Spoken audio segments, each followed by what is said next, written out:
You said Pankaj. Hello, sir. Sir,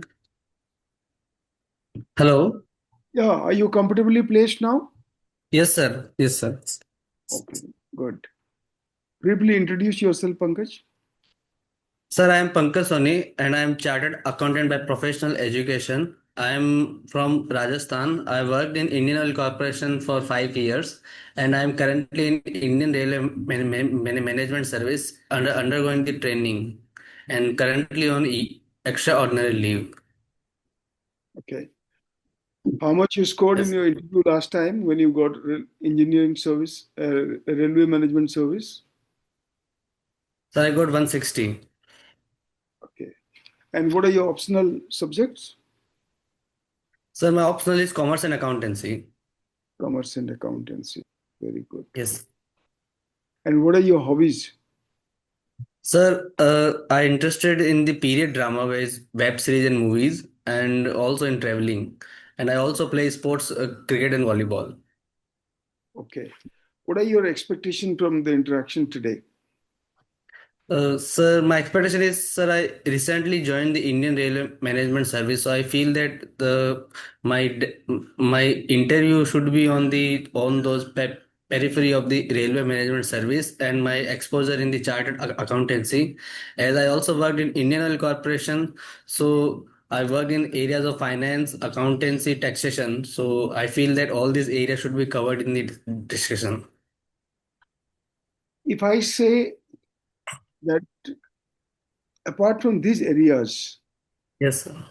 you should be focusing a little more on other areas because you have proven a fact that with the basic DAF, you've done Yes, well sir. in the last interview. Okay, sir. So, if the interview board thinks that you are already comfortable with whatever you have written in your DAF, then Yes, sir.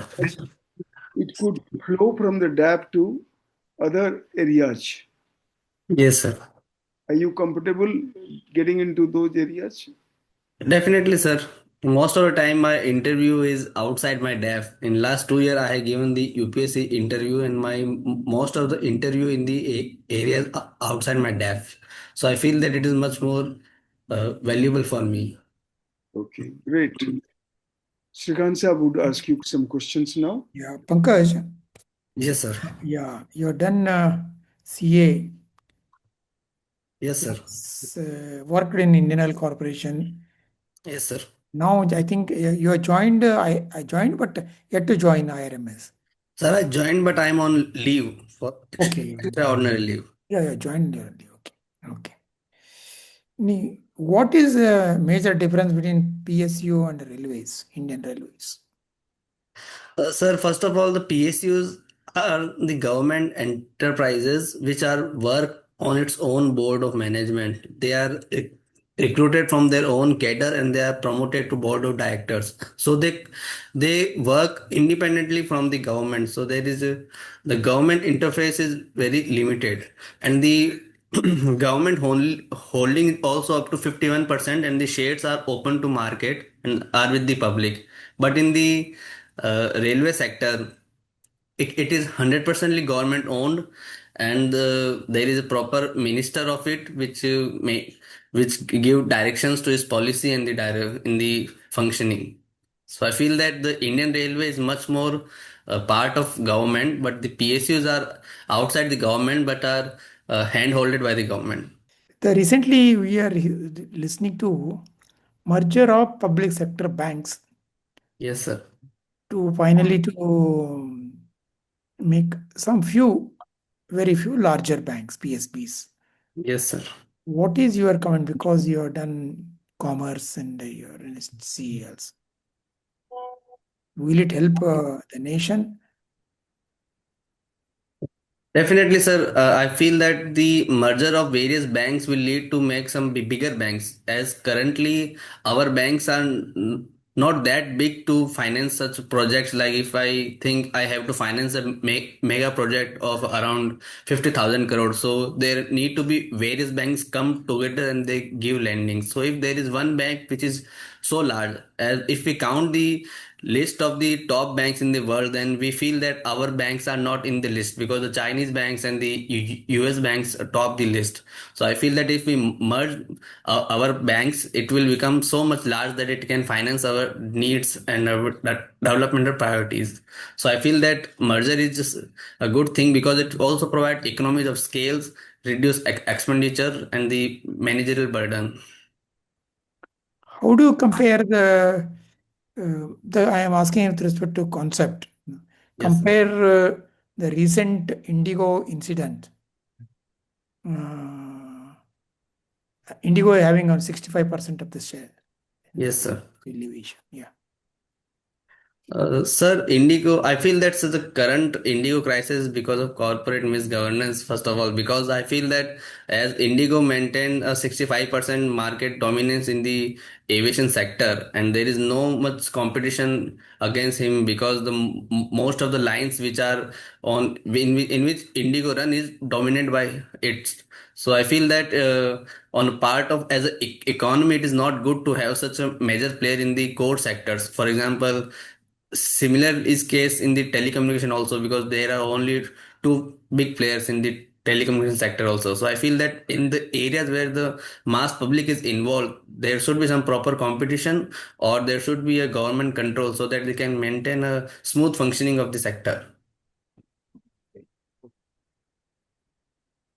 Petrol and diesel, these fuels, they are Yes. not included in the GST method, GST, and any specific reasons for this?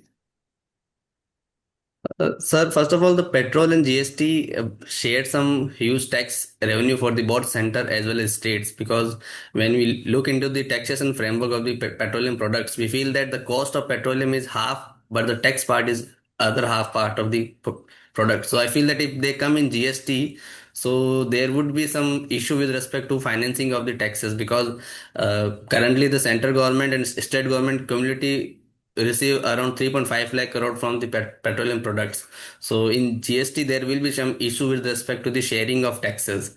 So I feel that because of all these grounds, still they are not in the GST regime, but there are some plan to have some phase planning to include in GST. Okay, you belong to district Pali. Yes, sir. Yeah, Pali, wow, why it is famous? Sir, first of all, Pali is known for its historical significance of Paliwal Brahmins. It is famous for various historical sites like Rantham, the Ranakpur Jain temples. Then is a Mahadev temple in the Pali. Also, Pali is famous for its sweets like gulab halwa. So I feel that there is so much reasons. Also, Pali is a textile hub. So because of all these reasons, it is famous. Yeah, and you see web series. Any web series you Yes. have seen recently? Sir, seen a Ottoman Empire based documentary called web series on the Netflix. It is based on historical drama. Okay, okay, thank you. Thank you, sir. Okay, Aditya ji. Yes. Hi, Pankaj. Yes, ma'am. I want to give you a quote and you tell me what you feel about that quote, okay? Yes, ma'am. Do it or don't do it, you will regret both. Okay, sir. So I feel that, ma'am, I feel that it is a kind of situation in which if we do something, it will also go against us. And if it doesn't do this, it's also against us. If I give some example to this, in the market economy, if the government try to regulate something, then it is also criticized. And if government don't try to, this is when government is also criticized. So I feel that in this quote, I think the recent Indigo incidents also be quote in this regard. Okay. Regarding Indigo Gayos, you were telling that the major reason is because of the corporate governance, right? Yes, ma'am. What does corporate governance means? Ma'am, the corporate governance is a major term which includes how the corporate functions, how the rules and the functionaries work in the corporate sector. For example, in the current ongoing crisis in the Indigo, it is already they are already been communicated about the rules and the transition plan, and all the other airline tried to follow it, but they are not able to follow it. They also given some time frame, so it shows that they are not they are using their dominant position with respect to other players. So it feels that they are not following the corporate ethics which we usually quote with respect to some other enterprises like Tata's and all. Okay. So I want to follow up the question now.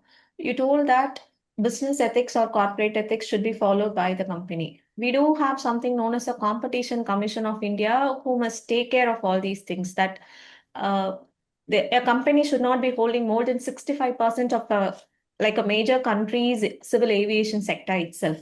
But that was happening in India. So where is the problem lying? Is it with the corporate or with the country or with the regulator? Ma'am, in this aspect, I can say that in the emerging economies, specifically like we call developing countries, there is also a time frame in which there are few companies which dominate the sector, because there are not so much players in the sector. For example, if we quote in telecommunication also, there are only two players which are holding around more than 80% of the market shares. In oil sector also, we have only one major private player, which is also a big player in the petroleum sector. So I can feel that when these companies, that when country developing in this phase, they are not able to provide so much business activities in the country, and only few players dominate the same. But in the longer run, when the regulator work with this proper framework, they allow more players to come in and work. So in this aspect, I feel that it is a transition, and when there is a transition, there are certain things which will need to be controlled by the regulators. So I think Indian regulators are also trying to this, but it takes some time, I feel. Okay. Tell me, what are the major problems associated with Indian railways? Indian Railways. Uh, Ma'am, first of all, the major issue is first the operation ratio. Indian Oil's expenditure is almost 98% of its revenue, so it is not able to contribute in the capital expenditure. So our tracks are congested, so we have more trains than it is allowed on the tracks. Because of this, then we have some safety challenges on the railways, because there are so much congestion. There is lack of proper time for the maintenance and the repairs. So there are two these features. Secondly, ma'am, I feel that the private sector participation is lacking in our sector. So if private sector participation is there, then quality will be improved. And the last is the efficiency with respect to the railways. Currently, although we are seeing that the delays are very limited in the Indian Railways operations, but I feel that the speed can be increased. The recent initiative of Vande Bharat and Tejas trains are some examples in this regard to cover these challenges. Do railways have an innovation policy? Yes, ma'am. Do I'm railways have an innovation policy? I'm not able to recall, ma'am. Okay. Um, See, there is a term known as Bimaru states. Yes, Yes. ma'am. Can you tell me about it? Ma'am, Bimaru states is a kind of category in which they categorize some states which are backward in socio-economic development. It comprises of uh, Uttar Pradesh, Madhya Pradesh, Rajasthan. So these are the categories of state which is included in it. But I feel that currently there are a lot of changes is happening in their sector, and the few states like Madhya Pradesh and Rajasthan emerging from it, and the Uttar Pradesh is also in the race to become a developed states. So I feel that now this misnomer needs to be changed. Okay. See, since you worked in Indian Oil Corporation, they were also having this India cryogenics as a Yes. group. Yeah. What are the benefits of cryogenics in other fields? In what sector Um, can we use cryogenics? Uh, Ma'am, the cryogenic can be used in space sector first of all, because it use the liquefied nitrogen and the oxygen, hydrogen and the oxygen as a space fuel, so it can provide the longer endurance in the space travel. Secondly, ma'am, it can be used in industrial activity to enhance the efficiency of the products. and it is also used in the food processing sector to increase the shelf life of the food. So all these areas in which cryogenic can be used. Okay, thank you. Thank you, ma'am.